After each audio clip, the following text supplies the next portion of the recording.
ఆంధ్రప్రదేశ్లో సంక్రాంతి సందడి మొదలైంది. అయితే ఈసారి పండుగ వేళ కోడిపందాలు జూదంపై ముఖ్యమంత్రి చంద్రబాబు, ఉప ముఖ్యమంత్రి పవన్ కళ్యాణ్ చేసిన వ్యాఖ్యలు చర్చనీయాంశమయ్యాయి.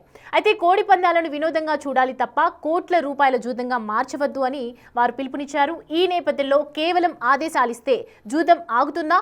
వ్యవస్థలో మార్పు రాకుండా జనం వింటారా? అసలు జూదం నియంత్రణకు ఏం చేయాలి అనే అంశాలపై విశ్లేషిద్దాం. దానికన్నా ముందు వాళ్ళు ఏం మాట్లాడారో ఒకసారి చూద్దాం. గోదావరి జిల్లాలు అనగానే గుర్తొచ్చేది కోడి పందాలు. అయితే ఒకటే కోరుతున్న, జోదాలు వద్దు. మనకు ఒక మెంటాలిటీ కూడా ఉంది. జాక్ పాట్ ఎప్పుడూ వేస్తూ ఉంటాం, దానివల్ల నష్టాలు కూడా జరుగుతున్నాయి. మన ఆలోచన విధానంలో పాజిటివ్గా ఆలోచించుకొని మన వారసత్వాన్ని పరిరక్షించుకుందాం. కానీ మన వారసత్వాన్ని బలహీనత చేసుకుని జూదాలు అడిగే పరిస్థితి వస్తే అది మంచిది కాదు. కోడి పందాలు చూద్దాం, వినోదం కింద చూద్దాం, కానీ జూదం కింద కాదని మరొకసారి మీ అందరికీ విజ్ఞప్తి చేస్తున్నా. సంక్రాంతి అనగానే నేను మెయిన్గా ఎందుకు చాలా నాకు అనిపించిందంటే, గోదావరి జిల్లాలండి, కోడిపందాలండి, జూదాలండి, సంక్రాంతి తాలూకు అంటే సంక్రాంతి అంటే కోడిపందాలు, జూదాలు, పేకాట. ఓకే, నేను సరదా అదేం కాదంటలేదు, చేసేవాళ్ళని చేసుకోమని చెప్పి నాకు ఇబ్బంది లేదు. కానీ అంటే నేను తెలంగాణ స్నేహితులు కూడా చెప్తా ఉంటాను. హైదరాబాద్ నేనే ఇంట్లో ఉంటే, నేను హైదరాబాద్ ఉంటే ఇప్పుడు 10 years బ్యాక్ మేము ఎక్కడికి వెళ్తా అంటే మేము భీమవరం వెళ్ళిపోతా ఉండే, లేదంటే మేము తూర్పుగోదావరి వెళ్ళిపోతాం. దేనికి అంటే మేము అక్కడ ఈ కోడి పందాలకి ఎంత డబ్బులు వేస్తారని నాకు తెలియదు కూడా తెలియదు. నాకు అప్పుడు అర్థమైంది. రైట్ సార్, కోడి పందాల గురించి ఓవరాల్గా మనం చూస్తూ ఉన్నాము. ఆదేశాలు చెప్తూ ఉన్నారు, అంటే సిస్టంలో మార్పు ఖచ్చితంగా రావాల్సిందేనా? కోడి పందాలకు సంబంధించి ఓవరాల్గా మీ అనాలిసిస్ ఏంటి? అంటే హైకోర్టు ఆల్రెడీ కోడి పందాలు నిషేధించింది. Prevention of cruelty towards animals చట్టం కింద కోడి పందాలు నిషేధము. దీంట్లో ఎవరికి వేరే అభిప్రాయం ఉండటానికి అవకాశం లేదు కదా. కోర్టు రఘురామకృష్ణరాజు ఇప్పుడు శాసనసభ డిప్యూటీ స్పీకర్ కోడి పందాలకు పెద్ద మద్దతుదారుడు. ఐ థింక్ కోర్టుకు వెళ్ళింది కూడా రఘురామకృష్ణరాజు అనుకుంటాను. సో ఆయన ఇప్పుడు తెలుగుదేశం ఎమ్మెల్యే, శాసనసభ డిప్యూటీ స్పీకర్. సో ప్రజల సంస్కృతి, ప్రజల కోరికలు పేరిట చట్టం నిషేధించి మీకు కోర్టును నిషేధించిన దాన్ని ముఖ్యమంత్రి, ఉప ముఖ్యమంత్రి అమలు చేయాలా లేదా? ముఖ్యమంత్రి అయినా ఉప ముఖ్యమంత్రి అయినా చెప్పాల్సింది ఏంటి? కోర్టులు దీన్ని నిషేధించాయా, మీరు దీన్ని మేము ఎట్టి పరిస్థితుల్లో ఎలో చేయము అని చెప్పాలి.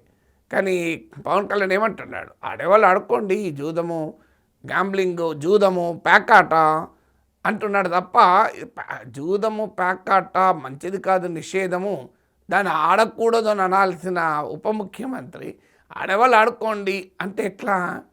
ఇక చంద్రబాబు నాయుడు వినోదానికైతే ఆడుకోండి. వినోదం ఏంటి? వినోదానికి ఆడుకుంటే జూదం వద్దండి. జూదం ఒకటే కాదు, ఎస్, పేకాట పైన కోర్టు కూడా తీర్పులు చెప్పాయి. పేకాట డబ్బులు పెట్టకుండా ఆడితే వినోదము, డబ్బులు పెట్టి ఆడితే వ్యసనము, గ్యాంబ్లింగ్ అవుతుంది అని కోర్టులు కూడా తీర్పిచ్చాయి. ఏదో బంధువులు, ఒక కుటుంబము ఓ పండుగ కలుస్తారు, ఇంట్లో ఆనందానికో పేకాట ఆడితే అది జూదము కాదు అని కోర్టు తీర్పు చెప్పింది. కానీ ఇక్కడ జూదం అనే యాంగిల్ మాత్రమే చంద్రబాబు మాట్లాడాడు. జూదం ఒకటే కాదు ఇష్యూ, చట్టం వచ్చేది గ్యాంబ్లింగ్ యాక్ట్ మాత్రమే కాదు, ప్రివెన్షన్ ఆఫ్ గ్యాంబ్లింగ్ యాక్ట్ ఒకటే కాదు, prevention of cruelty towards animals అని ఇది ఈ చట్టం అనేది. చట్టాన్ని మీరు సవరించితే దట్ ఇస్ డిఫరెంట్ కేస్. చట్టం ఉంది కదా, ఇది పార్లమెంట్ చేసిన చట్టం కదా, prevention of cruelty towards animals. దీనిపైన ఎక్కడ జల్లికట్టు తీర్పు కూడా వచ్చింది సుప్రీంకోర్టు. తర్వాత ఇలాగే రాజకీయ ఒత్తిళ్ల వల్ల జల్లికట్టు కూడా అటు ఇటు అయిపోయింది.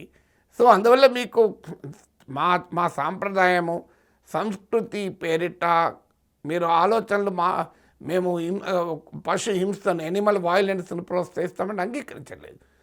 కోళ్ళు, రఘురామకృష్ణరాజు వాదన చూశాను, కోడి పుంజులు సహజంగానే కొట్టుకుంటాయని. సహజంగా కొట్టుకోవడం వేరు, వాళ్ళకి కత్తులు కట్టి ఆడ మీకు రక్తం కారుతుంటే, అవి హింసకు గురవుతుంటే వాటిని ఆనందపడుతూ కేరింతలు కొట్టడం వేరు కదా.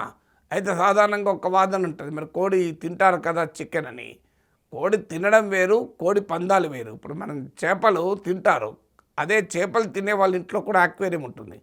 మీరు ఎవరినైనా అడగండి, చేపలు తినేవారు ఆక్వేరియంలో తాము పెంచుకునే చేపలు తింటారా అడగండి.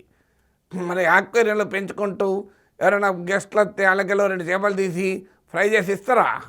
ఇవ్వరు కదా. అంటే there is a difference between the two. చట్టం ఏం చెప్తుందంటే ఫర్ సర్వైవల్, నీ ఎగ్జిస్టెన్స్ కొరకు చేస్తే తప్పు కాదు. అది human existence and human consumption. ఎందుకంటే ప్రపంచంలో దేశంలో 90% మంది మాంసాహారులే. నాలంటోడు వెజిటేరియన్ కావచ్చు, కానీ I respect the food rights of others. So అందువల్ల అక్కడ చికెన్ తినడం నేరము అని కాదు. కానీ ఇక్కడ హింస కోసం, ప్రత్యేకంగా వినోదం కోసం హింసను ప్రోత్సహించడం ఏంటి అనే ప్రశ్న. అందువల్ల అందులో 2 డైమెన్షన్ ఉన్నాయి. ఒకటి గ్యాంబ్లింగ్ చంద్రబాబు చెప్పినట్లు, రెండవది prevention of cruelty towards animals. ఈ 2 యాంగిల్స్లో కోర్టు తీర్పు చెప్పాక కోర్టు తీర్పును ప్రభుత్వాలు అమలు చేయాలి తప్ప సొంత భాష్యాలు ఎలా చెప్పగలం?